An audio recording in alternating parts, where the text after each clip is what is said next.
This is the story of a fisherman named John, who like every day takes his small boat and goes out to catch fish in the sea. But something different happens that day. Suddenly, thick fog surrounds everything and nothing can be seen in the distance. John gets lost and sees an abandoned boat drifting nearby. Curious, he ties his boat to it and decides to go inside to look. As soon as he enters the boat, he wakes up. The entire boat was empty. No one was there. No sound. Just a strange silence. When John went into the mysterious boat, everything seemed normal. The food was fresh, clothes were stored in the closet, and signs of people were everywhere. But no one was there. He tries to start the boat, but the engine doesn't work. John is surprised to see such a large boat alone and empty in the sea. He tries to look around with binoculars. Maybe someone is nearby, but the thick fog had covered everything. Disappointed, he returns to the control room and turns on the radio. He intends to send a signal for help. John sends a message on the radio. "This boat is stuck in the sea. If anyone is listening, please respond." After sending the message, he thinks he should return to his small boat, but when he goes outside, his boat is gone. Although he had tied it securely, he is surprised and excited when he sees the fog suddenly clear all around. The sky is completely clear. Now it was afternoon. John doesn't understand what's happening. He sees no other way to return. He returns to the same empty ship and starts looking for a way using the map. John now tries to figure out where he is and how to get home. The problem was that the engine of the mysterious ship was broken. To escape, he had to fix the engine at all costs. He searches the whole ship for a toolbox. After hard work, he fixes the engine. This is a big relief for him.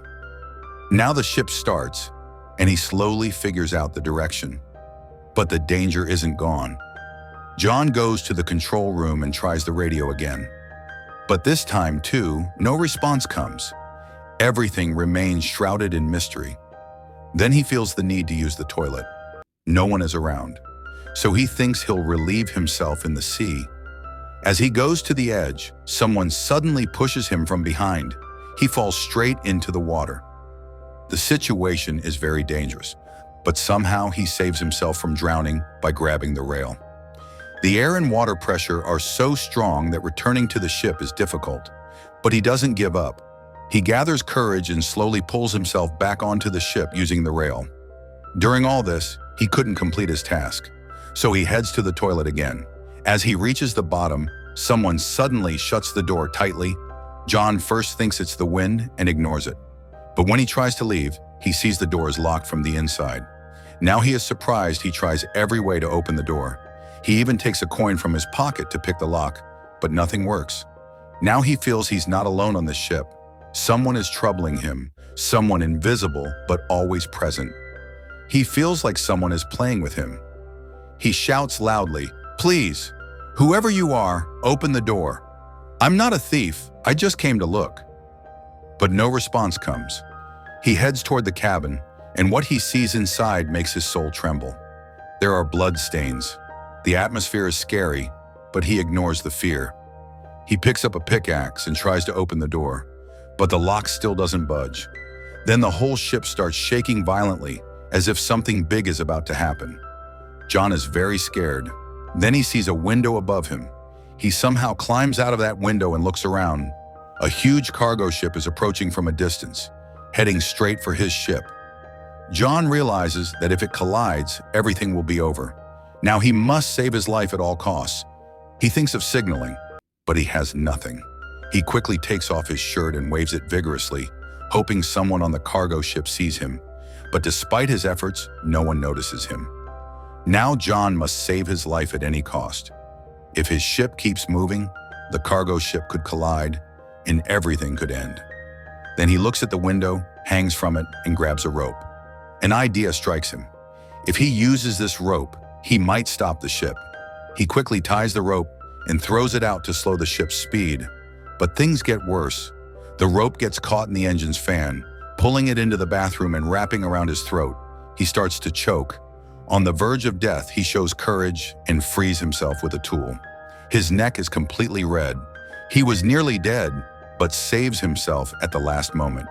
The rope stuck in the engine slows the ship's speed, but this isn't enough. The heavy cargo ship still collides with his. The ship shakes badly, and John falls to the ground and faints. He has a deep head injury. After a while, when he regains consciousness, he sees the bathroom filled with water, but despite his efforts, no one notices him.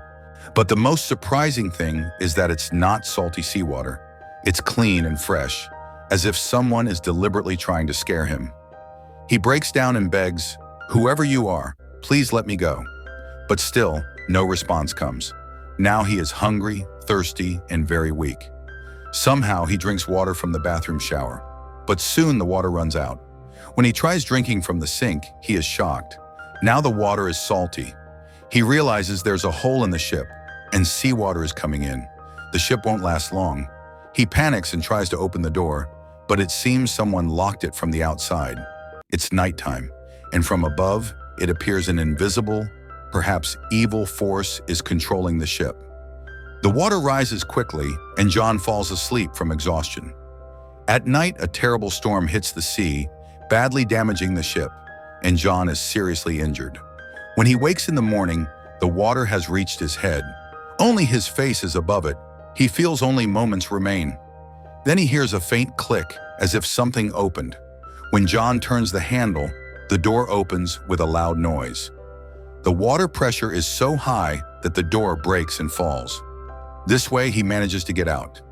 As soon as he escapes, he goes straight to the ship's roof to breathe fresh air, because the oxygen below was nearly gone. Now he's convinced some invisible force wants to trouble him in every way. He is physically and mentally broken, and the water keeps flowing down. He realizes the ship could sink at any time. John decides he won't stay on this ship. Then he gets an idea. He takes airbags from the ship and uses the broken bathroom door to make a small raft. He ties everything tightly to make the raft sturdy. But to operate the raft, he needs more essential items. He gathers food, water, and necessary tools from the ship and prepares fully. Then, without looking back, he leaves the ship, gets on the raft, and slowly moves forward in the sea.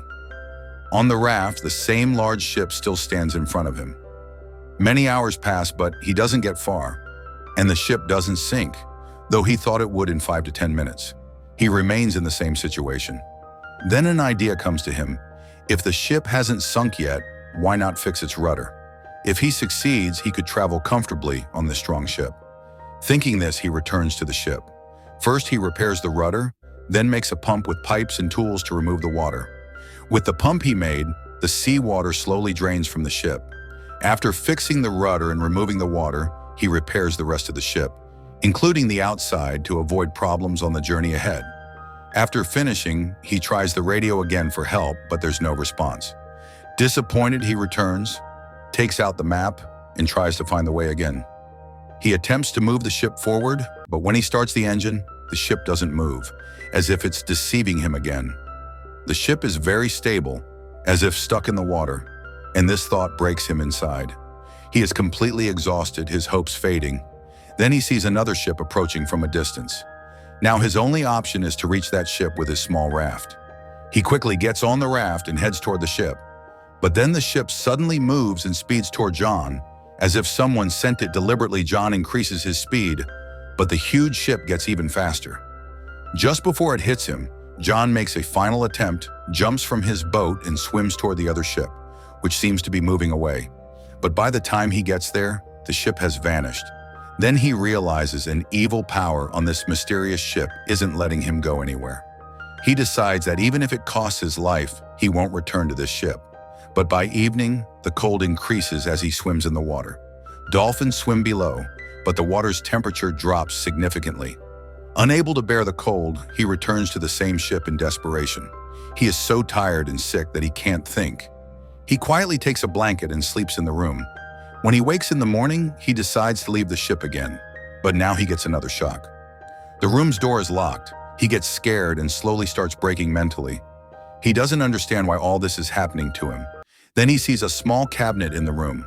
When he opens it, he finds a way up, a ventilation shaft he could escape through. He enters the cabinet, a narrow storage area. Every time he tries to climb up, he slips and falls. He gets many injuries from falling, but he doesn't give up. Falling repeatedly, he finally reaches the top and tries to open the vent's window, but it doesn't budge, as if it was deliberately sealed. Now the oxygen there is running out quickly. Breathing becomes difficult. The door below is also locked. He can't return to the room. He feels this is his final moment, but then he hears the same click sound again. When the cabinet window opens with a click, John escapes without wasting time. The fresh air gives him slight relief. He comes out and sees the boat moving toward a small island. Seeing this, he feels hope that he might finally be free from this terrifying boat. As soon as the boat reaches the shore, he quickly gets off. He feels someone on this island is responsible for all this. In anger, he picks up a stick and searches the island, but soon he is shocked.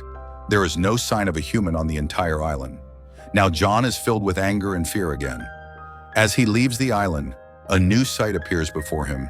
The same mysterious boat that brought him here is now moving forward in the calm sea, as if searching for someone or prey. Seeing this, John is fully convinced that this boat and island are controlled by some evil force. He must escape at all costs. His life is still at stake. He searches and reaches the island's highest peak. From there, he sees another island far away, but it's so distant he can't see what's happening there. As John wanders the island, he slowly returns. But when he arrives, his eyes widen. This is the same place where his journey began. Everything is the same. His old boat is tied up right there, and the same people are there, as if nothing has changed. The whole environment is the same as before, as if nothing happened. John watches everything. He can't believe that all this, which seemed like a bad dream, is actually happening to him. But now the question arises, how did his boat get there again? And what is the truth of this island? As if nothing had changed. He can't believe whether all this is real or a bad dream, but what he experienced was the truth.